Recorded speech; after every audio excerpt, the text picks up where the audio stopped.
So what does END mean for regular na mga employees? So regular employees class should not be unaware sa ENDO or the end of contract ending implications to them.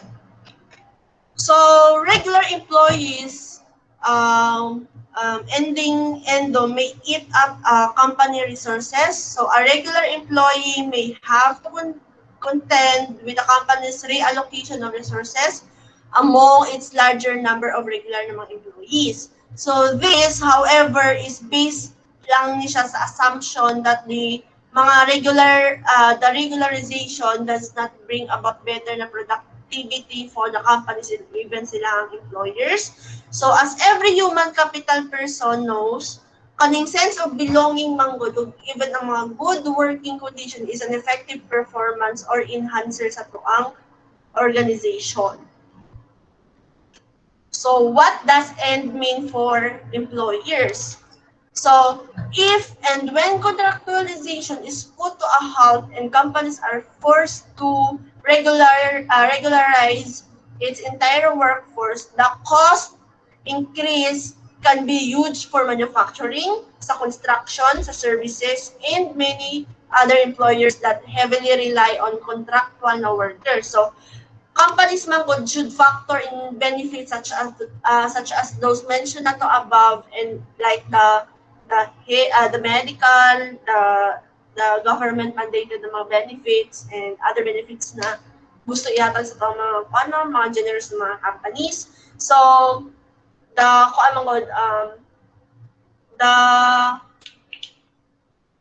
the compensation structure man diri as a regularization for incoming mga employees while being careful about not committing mga diminution in terms of salaries for pre-ENDO nga erang mga employees.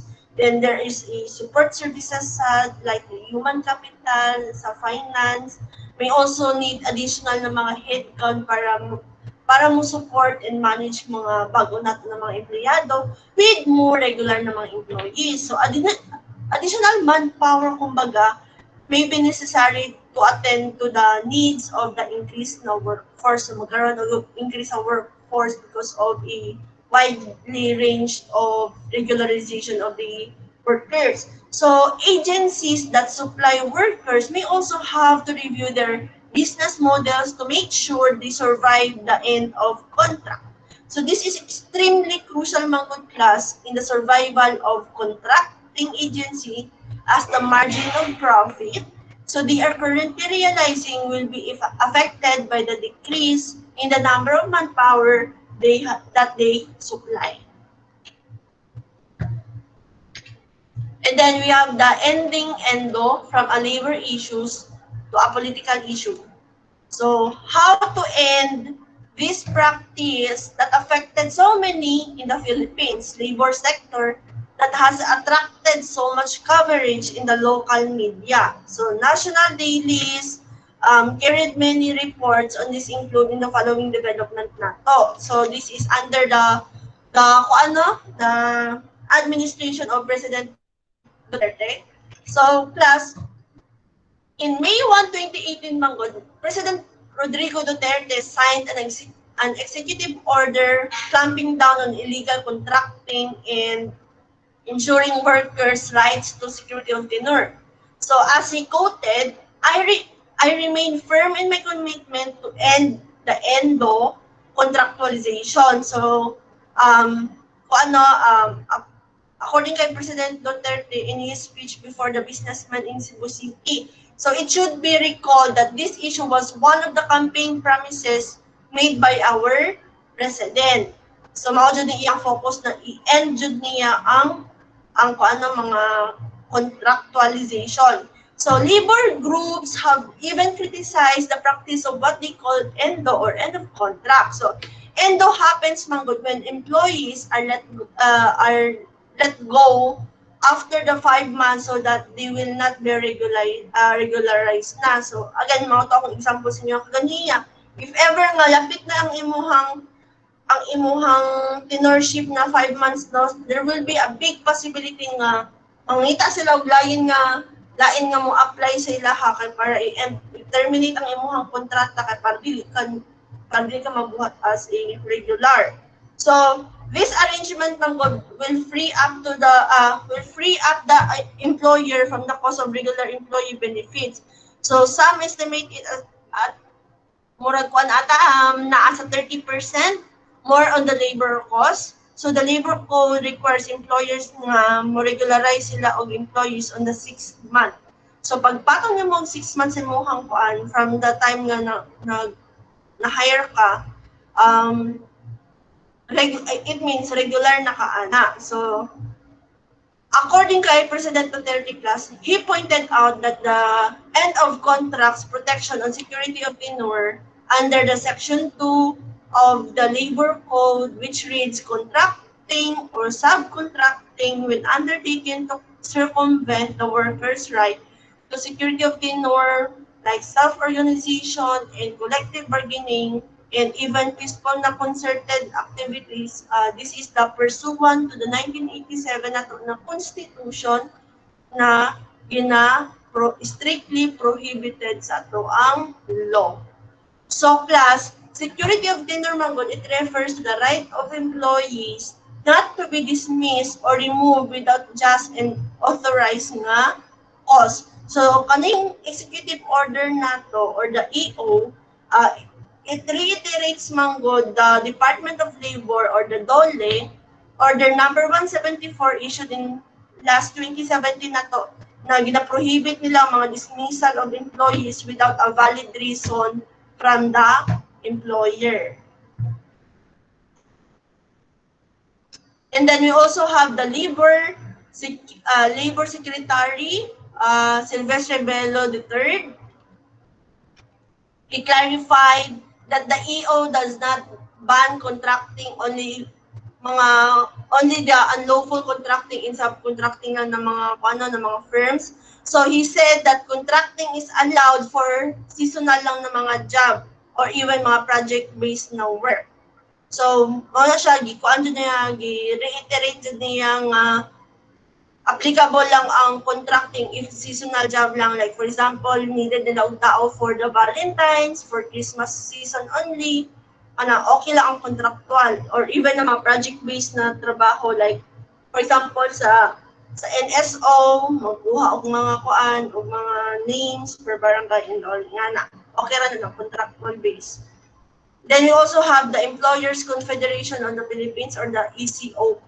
So while saying the EO balances the concerns of employers and also the employees, it expressed concern over the executive orders of wording. So according sa ECO, ang condition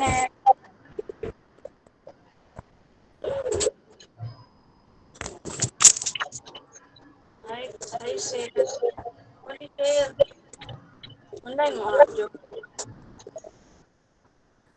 Alright, so continue ta. So with the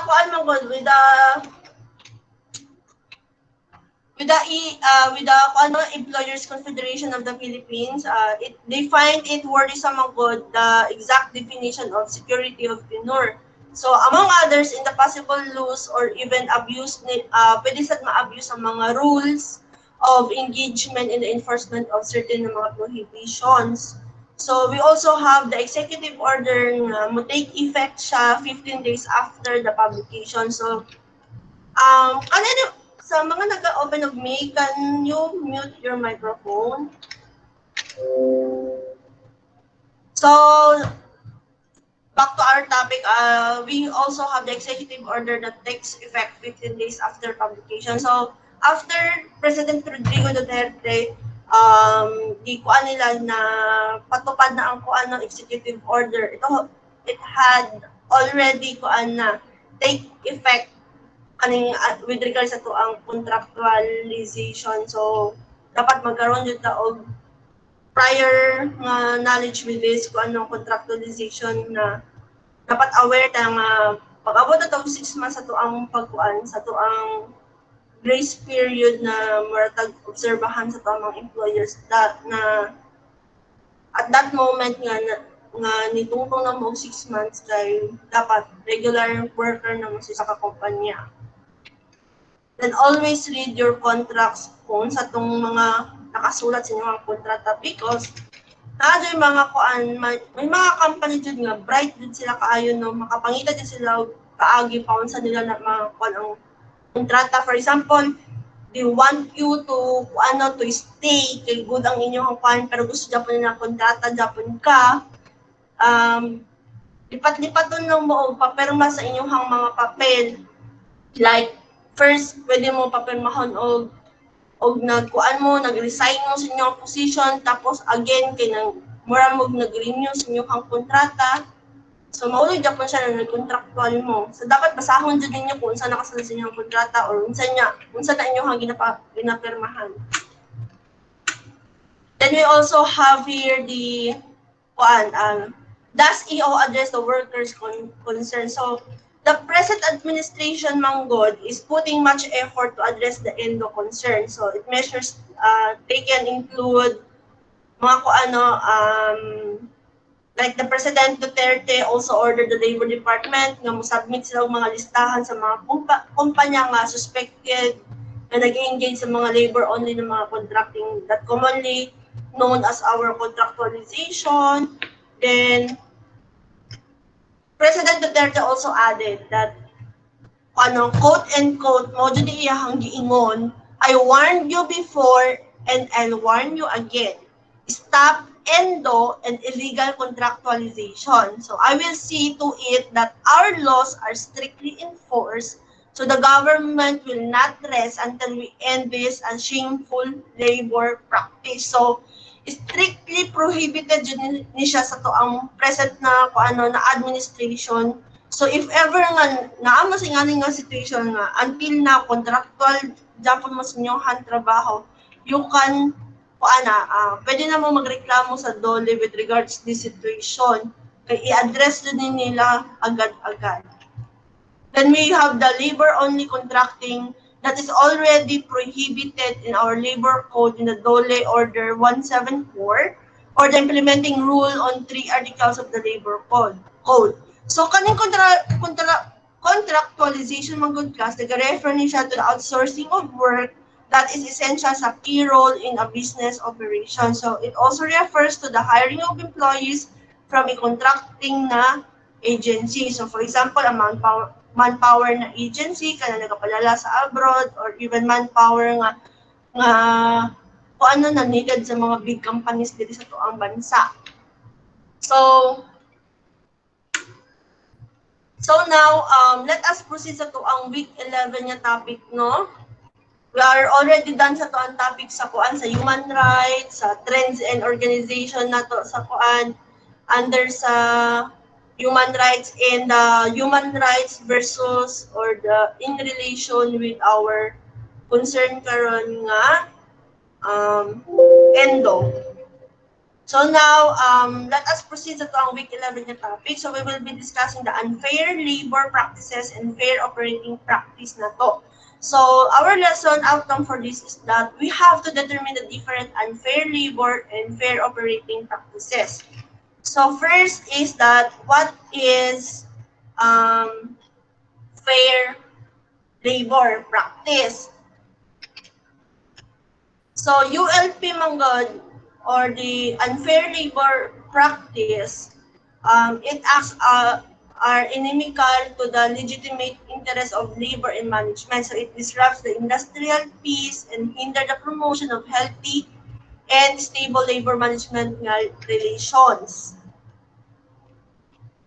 So class, according sa Merriam-Webster Law Dictionary, the ULP defines as any various acts of employer or even labor organization that violate a right or protection under the applicable nga labor laws. So in the Philippines, manggod, ULP is defined as offenses committed by our employer or even mga labor organization which violate the constitutional right of workers and employees to self-organization.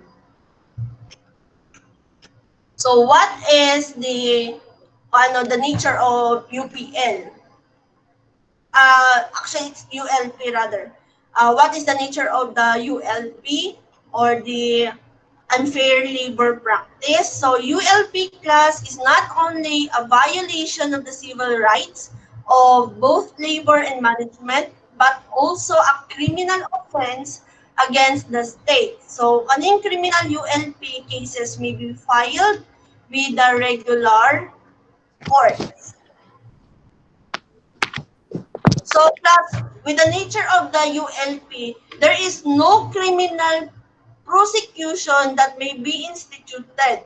But however, without the final judgment manggod from our quad NLRC, kaning UNP, kaning unfair kuan ang unfair labor practice kay makumit jud ni siya nato without the final judgment, no? So what are some of the estimated na mga kuan, na mga mga criminal prosecution by our employer? So we have here first that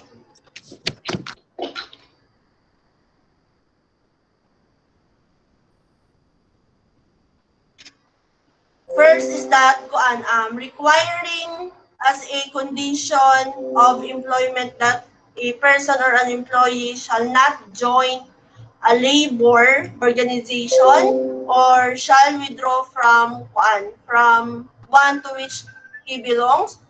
Then we also have contracting out services or functions being performed by union members when such will interfere with, restrain, or even coerce with employees in the exercise of their right to self-organization. Then, also, nagakuan po din siya with the discrimination with regard sa ilahang pasahod, sa ilahang working hour, and other terms and conditions of employment. Then, lastly, kay dako po ang concern with the sa dismissal, pagpahaw sa inyo sa trabaho, pag-discharge ninyo, prejudice or discrimination against an employee for having given or being about to give a testimony under the labor code.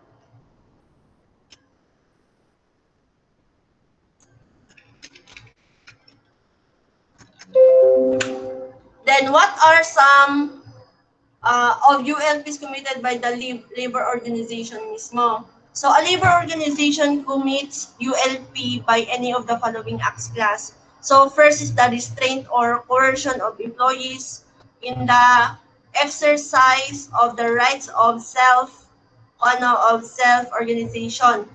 However, class,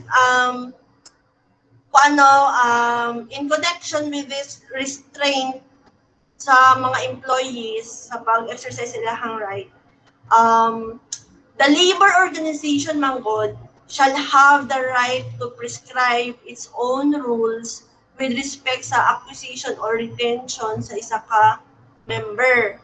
Then we also have panduha, the causing or attempting to cause an employer na magkaroon ng discrimination against the employee, including the discrimination against an employee with respect sa membership in such organization that has been denied or terminating an employee on any ground,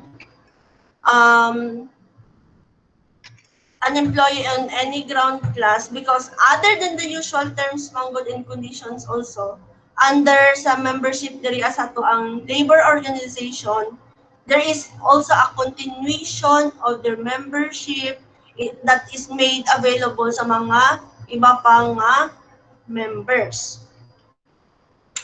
Then what are the unfair labor practice committed sa mga employers and the labor organization? Both na ni sila. So first is the interference or restraint or coercion or employees in the exercise of their right to self-organization.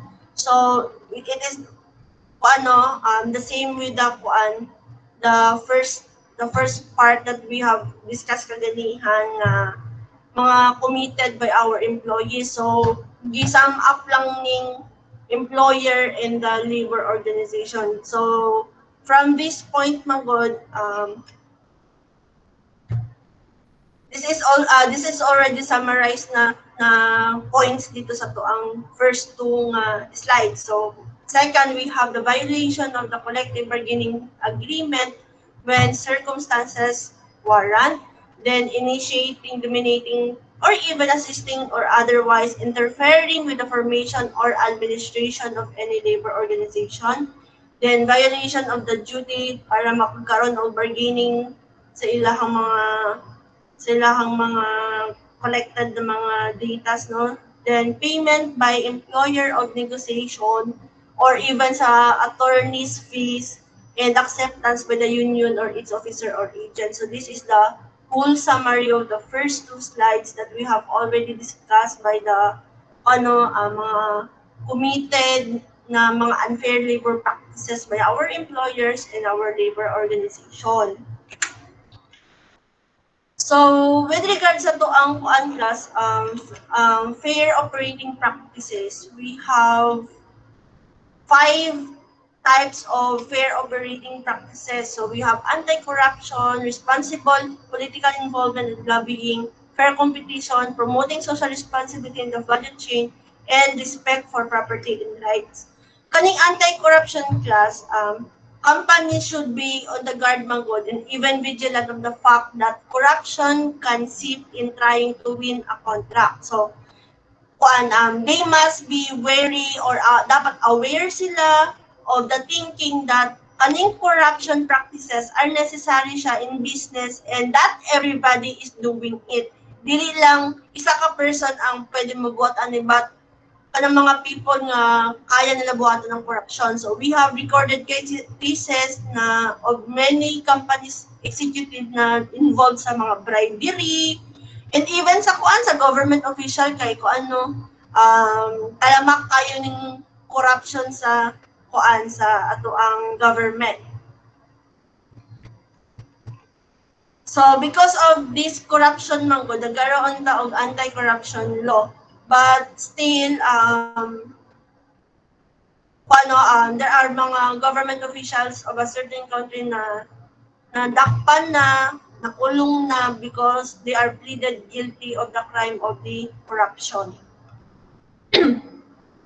Then, with the responsible political involvement in lobbying, most companies could aim to demonstrate good faith in formulating and promoting the policy relative to involvement nila sa politics. While ganing fair competition, since most corporation is not alone in the market, there is always a chance that they have to relate to their competitors. So, siya, dapat magkaroon og in doing so the fair competition, we have to give care, attention, and even respect the intellectual rights of their competitors and adopt appropriate measures when handling mga confidential business information. Then lastly,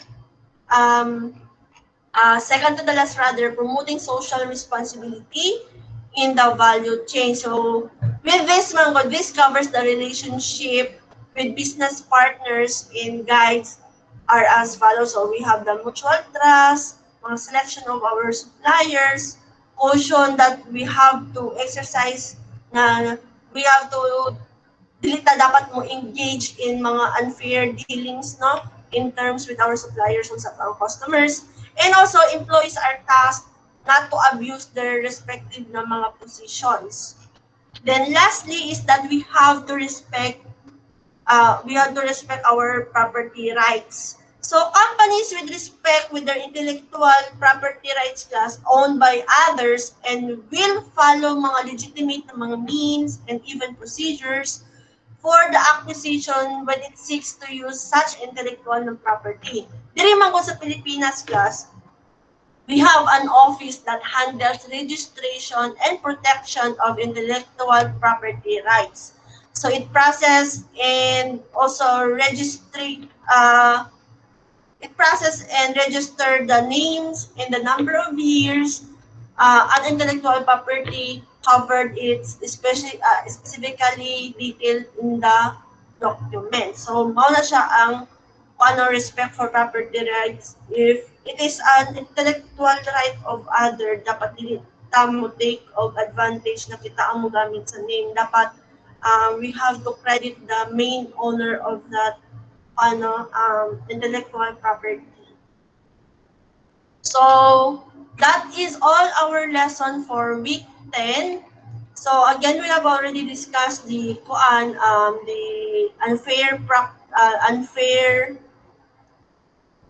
unfair labor practices, and also kagahapon na discuss na nato ang trends sa organizational, sa ang human rights, and today na discuss na nato ang continuation sa ang topic yesterday nga ang sa end of contract no na in relation sa to ang human rights. So again, mao na to siya to ang topic for the midterm na to. Do you have any question? You can unmute your microphones if namoy na list na questions.